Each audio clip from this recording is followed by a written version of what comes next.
So 5 months before its official reveal, we've got a massive leak of the Pixel 9 Pro XL, revealing everything you could possibly want to know about it. What's up guys, Sal here. So the same source who leaked the Pixel 9 Pro a couple of weeks ago is back with more hands-on images, but this time the Pixel 9 and Pixel 9 Pro XL have joined the party too. We're talking photos with the screen lit up, and they've even thrown in some comparisons with other phones for good measure. So let's break it down. The Pixel 9 will be the direct successor to the Pixel 8.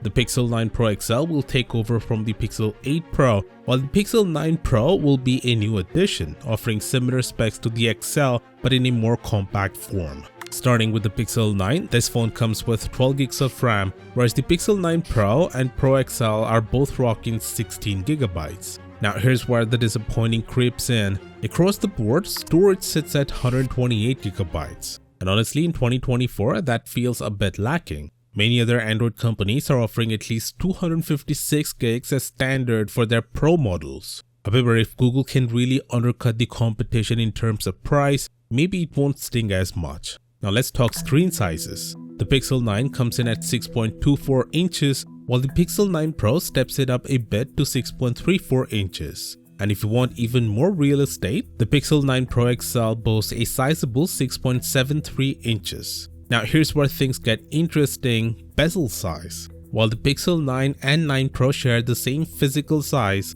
the Pixel 9 has noticeably larger bezels, which affects the screen to body ratio. On the flip side, the Pixel 9 Pro and Pro XL sport sleek, minimal bezels that rival even the thinnest one found on the iPhone 15 Pro. And this is impressive, especially considering that just a few years ago, Google was making products that felt like they were designed by a 9-year-old. It's great to see the company stepping up its game and letting the adults handle the design. Under the hood, all three devices are powered by Google's Tensor G4 SoC, where only the Pro model supports ultra-wideband technology, a feature missing in the standard Pixel 9. Also, just to add, only the Pro models rock a triple camera setup, while the Pixel 9 keeps it simple with a dual setup.